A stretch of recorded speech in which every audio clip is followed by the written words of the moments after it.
तो मैं आपको कुछ लक्षण बताने जा रहा हूं कि नशा एक, आपने पहले भी कई लोगों के मुंह से सुना होगा कि नशा एक बीमारी है, नशा एक जिसका इलाज संभव है, इसका इलाज संभव है। लेकिन बीमारी है कैसे, किसने प्रूफ किया, किसने डिक्लेयर किया, और मुझे है या नहीं है? क्योंकि मैं ना, अगर मैं आपके ऊपर जबरदस्ती ये बात नहीं कह सकता कि आपको बीमारी, ये आपको खुद कबूल करना पड़ेगा। मैं कुछ लक्षण बताने जा रहा हूं, कुछ ऐसे सिम्टम जो आपको लगे कि हाँ मेरी जिंदगी में ये मेरे साथ हुआ है, इस नशे की वजह से मेरे साथ साथ ये चीजें हुई है, तो आपको समझ लेना डिजीज है, आपको प्रॉब्लम है, आपको और आपको इलाज की जरूरत, और आपको लगता है कि नहीं ये सारी प्रॉब्लम मेरे साथ नहीं है, तो आप जा सकते हैं। आप जैसे आपके परिवार वाले आते हैं उनसे बात करके सलाह मशवरा करके आप अपने घर आराम से जा सकते हैं, और कोई दूसरा तरीका ना अपनाएं। सॉरी, है ना। तो नशा एक बीमारी है, किसने डिक्लेयर करा?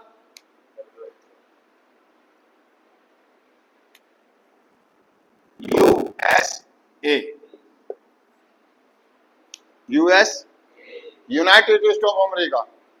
अमेरिका में एक टीम थी डॉक्टरों की, साइंटिस्ट, विज्ञानियों की। जब उन्होंने देखा कि एक वकील, एक जज, एक बिजनेसमैन, एक बहुत पढ़ा लिखा इंटेलिजेंट आदमी शराब पी करके या नशे का सेवन करके अपने परिवार में कलेश कर रहा है, लड़ाई झगड़े कर रहा है, उसकी इमेज, उसकी पढ़ाई लिखाई सब बेकार जा रही है, और एक रिक्शा चलाने वाला भी, एक दिहाड़ी मजदूर भी वही काम कर रहा है, नशा करके घर में लड़ाई झगड़े कर रहा है, तो वहां पर कुछ दिक्कत परेशानियां हुई, कोई भी कारण रहा होगा उनका रिसर्च करने का, तो उन्होंने देखा है कि दोनों का व्यवहार एक जैसा है नशा करने के बाद।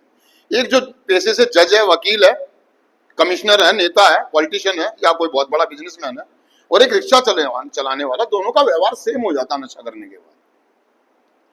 तो ये समस्या गंभीर है। समस्या नशे की वजह से ज्यादा प्रॉब्लम आने लगी होगी उस जमाने में, सब क्या कारण है मुझे नहीं मालूम, प्रॉब्लम्स ज्यादा आने लगी, लोग ज्यादा नशा करने लगे, ज्यादा दिक्कतें आने लगी, ज्यादा लड़ाई झगड़े, ज्यादा मारपीट, खून खराबा, एक्सीडेंट वगैरह होने लगे, चोर चकारी, कोई भी कारण रहा हो, XYZ, रिसर्च हुई, क्या हुई? जब यूएसओ ने डिक्लेयर कर दिया कि भाई कि नशा एक, रिसर्च कितने साल चली मुझे नहीं मालूम, लेकिन 1956 में डिक्लेयर कर दिया कि नशा एक बीमारी। ये बात पहुंची WHO के पास, उन्होंने कहा जी आप कैसे कह सकते हैं कि ये बीमारी है, आप कैसे कह सकते हैं कि ये, तो उन्होंने कहा जी हमने कुछ रिसर्च करी और ये कुछ कागजात है कि, उन्होंने कहा ठीक है जी हमें दो। फिर WHO ने रिसर्च करी, कितने साल? 8 साल, डिक्लेयर कर दिया 1964 में नशा एक।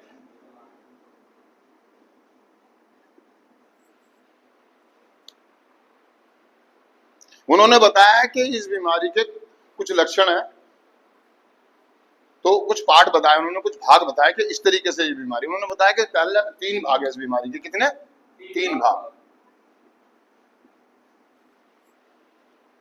पहला बताया उन्होंने शारीरिक भाग,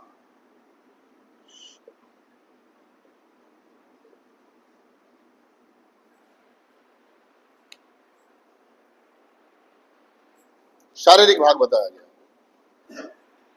ठीक है जी।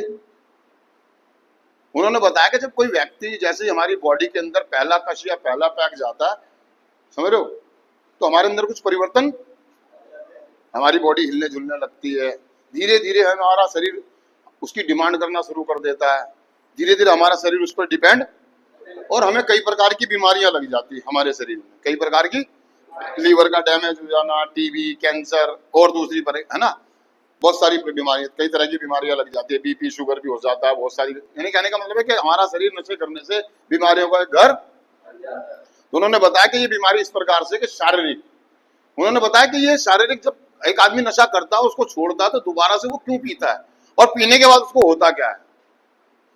हमारी बॉडी में धीरे धीरे नशा जाते जाते हमारी बॉडी को उसकी जरूरत होनी शुरू, हमारा शरीर नशे की डिमांड करना शुरू, और नशे की हमारी मात्रा बढ़ती चली जाती है। तो उन्होंने बताया कि शारीरिक भूख की बीमारी है। क्या?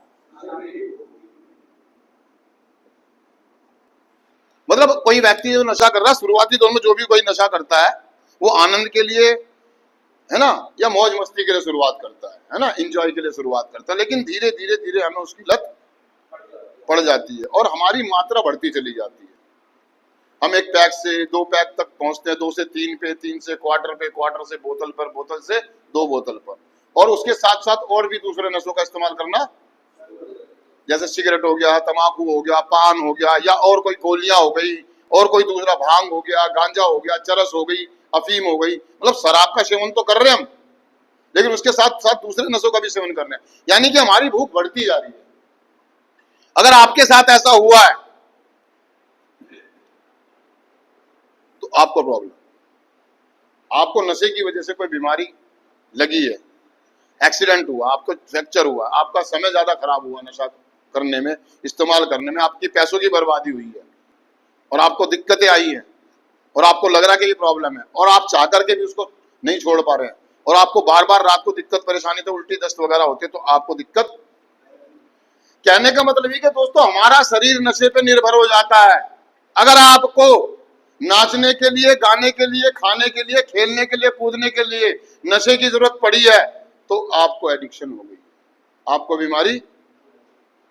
समझ रहे हैं आप मेरी बात को? अगर आपके दिमाग में ये विचार या ये थॉट आया कि मैं 2 पैक लगा लूं, खाना पेट भर के खा लूंगा, मैं 2 पैक लगा लूं, मैं डांस अच्छे से कर लूंगा, मैं 2 पैक लगा लूं, मैं उस लड़की से अच्छे से बात कर लूंगा या अपने बॉस से अच्छे से बात कर लूंगा, अगर आपके साथ ऐसा हुआ है तो आपको प्रॉब्लम है। आपका शरीर नशे पर निर्भर हो गया, आपकी भूख बढ़ती जा रही है, आपकी भूख। शारीरिक उन्होंने इस तरीके से बताया था। दूसरा बताया था मानसिक, क्या दूसरे भाग में वो बताया गया मानसिक बीमारी।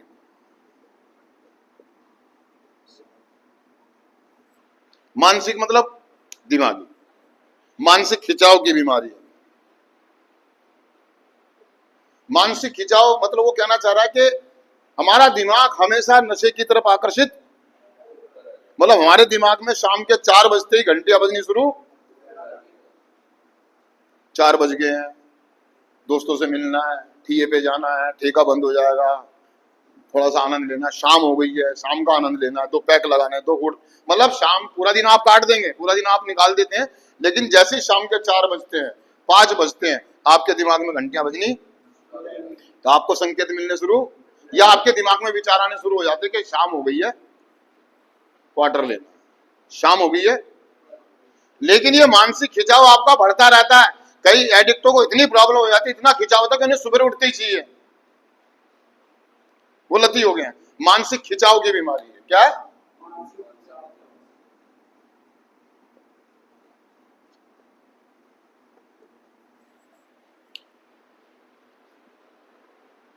हमारा ध्यान हमेशा नशा करना, नशे का इस्तेमाल करना, संसाधन ढूंढना, जरिए ढूंढना, तरीके ढूंढना, और मात्रा में, अधिक मात्रा में नशा को प्राप्त करने के लिए हमारा ध्यान हमेशा वह रहता है कि कहाँ करना है, किस जगह करना है, पैसे कहाँ से लाने, किसके साथ लाने हैं, कहाँ से नशा लाना है। अगर हमारा ध्यान ज्यादा वहां जा रहा है और हमारे दिमाग में इस तरह के विचार चल रहे हैं, हमारा सारा का सारा ध्यान नशे की तरफ है, किस तरीके से करना, और हमारा ज्यादा समय खराब हो रहा है नशा करने में, तो आपको मानसिक प्रॉब्लम। इसके साथ साथ दोस्तों होता क्या कि हमारी मानसिक स्थिति खराब हो जाती है, हमारी याददाश्त कमजोर होती चली जाती है, हमारी सोचने समझने की शक्ति कम हो जाती है, डिसीजन लेने की शक्ति, फैसले लेने की शक्ति कम होती चली जाती है। आपको अगर याददाश्त कमजोर होती जा रही है, आप कुछ चीजें करके भूल रहे हैं, रात को नशा किया और रात सुबह उठ के ये कह रहे हैं मुझे कुछ याद नहीं है, तो इसका मतलब ये कि आपके दिमागी स्तर पर बहुत ज्यादा असर, आपकी सोचने समझने की शक्ति खत्म हो जाती है, आपकी मानसिकता खराब हो जाती है, आपके दिमाग में हमेशा एक नेगेटिव विचार चलने शुरू हो जाते हैं। नेगेटिव विचार जैसे कि कई प्रकार के, मैं बेकार हूं, मैं लिच्चड़ हूं, मेरे बस का कुछ नहीं है, मैं काम का नहीं हूं, मैं धाम का नहीं हूं, मैं समाज में रहने लायक नहीं हूं। आपको अगर ये विचार चल रहे हैं तो इसका मतलब है कि आपको मानसिक प्रॉब्लम, आपको दिक्कतें आनी शुरू होगी अपने आप से, या भूलने लगे, चिड़चिड़े स्वभाव होता जा रहा है, और आपके दिमाग में हमेशा तनाव रहता है, आपकी नेगेटिव सोच रहती है, हमेशा लोगों के बारे में गलत सोच रहे हैं, गलत विचार आ रहे हैं, तो आपको मानसिक बीमारी। अगर आपको लगा है, आपको डाउट हुआ है आपके परिवार में किसी के, मेरा भाई मुझसे प्यार नहीं करता है, मेरी मम्मी मुझसे प्यार नहीं करती है, मेरी वाइफ मेरे को इज्जत नहीं दे रही है, ऐसा हो गया वैसा हो गया, तो इसका मतलब ये है कि आपको मानसिक बीमारी, आपकी मानसिकता खराब हो रही है। एक एडिक्ट को हर समस्या का समाधान नशा नजर आना शुरू हो जाता है। उसको खुशी में भी नशा चाहिए, गम में भी नशा चाहिए, उसको कोई फर्क नहीं पड़ता कि इंडिया मैच जीत गई है या इंडिया मैच हार गई है। आज वो इसलिए पी रहा है कि इंडिया मैच जीत गई, आज वो इसलिए पी रहा है कि इंडिया मैच, इसका मतलब ये कि उसका मानसिक खिंचाव इतना कि उसे कोई लेना देना नहीं है, टीम जीते या हारे, उसे कोई लेना देना नहीं है, सर्दी पड़े या गर्मी। आज क्यों पी रहा कि गर्मी ज्यादा है, आज क्यों पी रहा कि बारिश हो गई, आज क्यों पी रहा कि मौसम बहुत बढ़िया है, आज क्यों पी रहा कि सर्दी है, मतलब उसके दिमाग में उसको पीनी है। अगर आपको ऐसा लगा, आपके साथ ऐसा हुआ है, तो आपको बीमारी, आपको इलाज की समझ रहा मेरी बात को? इसे कहते हैं मानसिक खिंचाव। हर दर्द की दवाई, हर गम को मिटाने की दवाई अगर आपको नशा लगती है तो आपको बीमारी। आपको बुखार हुआ, आपने एक पैक लगा के सोचा कि अब ठीक हो जाएगा, और वो ठीक हो भी गया, और आपके दिमाग में वो बात बैठ गई कि पैक लगा लो जुकाम ठीक हो जाएगा, पैक लगा लो बुखार ठीक हो जाएगा, पैक लगा लो गर्म पानी में भी लो खांसी ठीक हो जाएगी। अगर आपको इस तरह की चीजें आई हैं, ऐसे आइडिया आए हैं, तो आपको मानसिक खिंचाव की बीमारी है। आपका सारा का सारा ध्यान, आप नशा छोड़ने के लिए कहीं दूर गए, डॉक्टरों से इलाज कराया, कोई और दवाई खाई, या कहीं बाहर चले गए, और जैसे ही आप अपने शहर या मोहल्ले में आए और आपको नशा करने का विचार आया, उन्हीं लोगों के पास जाके आप बैठे, तो आपको मानसिक खिंचाव की बीमारी है। बहुत सारे लोग क्या करते हैं, कुछ दिनों के लिए बाहर चले जाते हैं, शादी ब्याह में गाँव में चले जाएंगे, वहां रहेंगे, उनको नशे की जरूरत। जैसे हमारे हिंदू धर्म में नवरात्रे आते हैं, क्या आते हैं? नवरात्रे आते हैं। तो बहुत सारे लोगों को आपने देखा हो कि नवरात्रों में बिल्कुल भी शराब या किसी भी नशे को हाथ, यहां तक कि मांस को भी हाथ नहीं लगा। लेकिन 10वें दिन ऐसा क्या हो जाता है कि वो आदमी पी के नाले में जाके गिरता है। रमजान का महीना आता है, रोजे रखते हैं, 40-30 दिन के जो भी रोजे होते हैं वो रखते हैं, वो हाथ नहीं लगाएंगे। 31वें दिन ऐसा क्या हो जाता है कि वो आदमी जाके ठेके पे जाता है, पीता और नाले में गिर जाता है। मानसिक खिंचाव वो लोग कर लेता कि मैं नवरात्रे चल रहे हैं, वो अपने आप को अंदर स्ट्रांग कर लेता, कुछ समय के लिए मजबूत कर लेता, लेकिन वो दिन गिन रहा होता, आज पहला हो गया, दूसरा हो गया, तीसरा हो गया, चौथा हो गया, पांचवा, कन्या बैठ गई, कन्या बैठते ही कंजका को दान पुण्य करते, खाना खिलाते ही वो सीधा ठेके पे जाता। प्रक्रिया उसी दिन से चल रही है जिस दिन उसने पहला नवरात्र शुरू करा है। वो दिन गिन रहा है कि बस अब 8वां है, 7वां है, और ये हो गया, और ये निकलो, ठीक है। अगर वो तुरंत पहुंचा और आपको ऐसा लग रहा है कि कंजकाएं बैठ गई, अब 1 घंटा हो चुका है, 2 घंटे गुजर गए, नवरात्रे खत्म हो गए, वो सीधा ठेके पे जाएगा, मानसिक खिंचाव की। अगर आपके साथ ऐसा हुआ है तो आपको बीमारी और आपको इलाज की। तीसरा बताया गया दोस्तों आध्यात्मिक, क्या? आध्यात्मिक पाठ।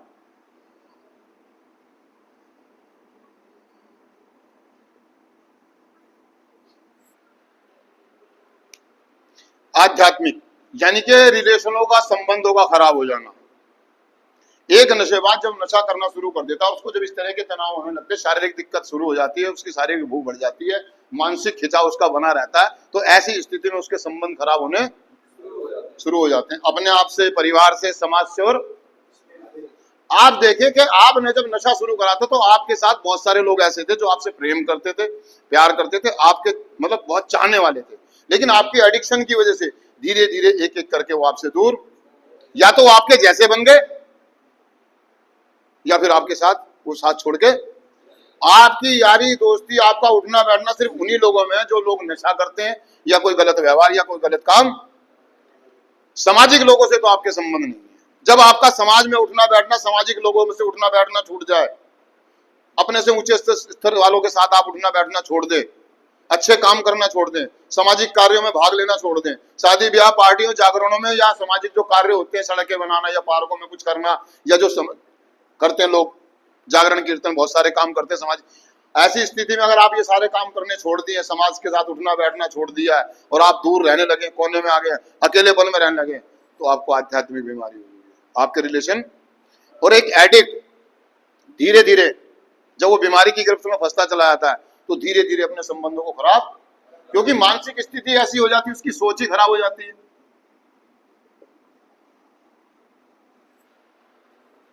सोच नेगेटिव, वो हर किसी के बारे में नेगेटिव सोचता है, हर किसी की बुराइयां करने लगता है, बैक बैटिंग करने लगता है, ताने मारता है, टोन कसता है ना, कि मैं तो बहुत शरीफ आदमी हूँ, ये लो अपने बहन के साथ गलत कर दिया इसने, ये अपने भाई की दौलत खा गया, या कोई बाइक ले लेकर नहीं आ गया, अपने बाप की कमाई पे गाड़ी लेके चल रहा है। मतलब नेगेटिव हो जाता है। जब नेगेटिव हो जाता है, हम लोगों के बारे में नेगेटिव करना सोचते हैं या बोलना शुरू कर देते हैं, तो धीरे धीरे संबंध खराब होने, परिवार से, समाज से, यहाँ तक कि अपने आप से। एक नशेबाज अपने आप से भी प्यार, वो तिल तिल करके अपने आप को मार रहा होता है, अपनी आत्मा को दुख दे रहा होता है, अपने शरीर को दुख दे रहा होता है।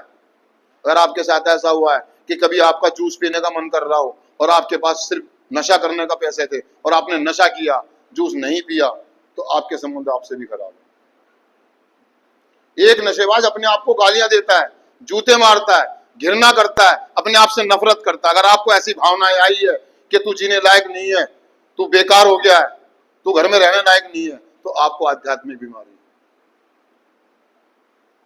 अगर आपने अपने आप को छोटा समझा हो, महसूस किया हो शादी ब्याह पार्टी जाते में, आपने नजरें चुराई हो, लोगों से बचने की कोशिश करी हो, तो आपको आध्यात्मिक बीमारी। एक नशेबाज मंदिर में बैठ के नशा कर लेता, भगवान को गालियां देता, क्योंकि वो नास्तिक हो जाता है, उसके संबंध खराब हो जाते हैं। जब वो नास्तिक होता चला जाता है, धीरे धीरे संबंध खराब होते चले जाते हैं, तो वो धीरे धीरे आध्यात्मिक शून्यता में आ जाता है। क्या? आध्यात्मिक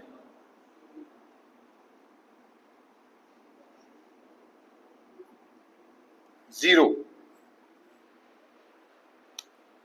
उसके रिलेशन खत्म हो जाते हैं अपने आप से, परिवार से, समाज से, भगवान से, और वो अकेलेपन की फीलिंग में वो धीरे धीरे घर परिवार सब छोड़ देता है और सब कुछ त्याग करके वो रोड पे आ जाता है। आपने बहुत सारे लोगों को देखा होगा फुटपाथ पे कूड़ा चुगते हुए, भीख मांगते हुए और नशा करते हुए।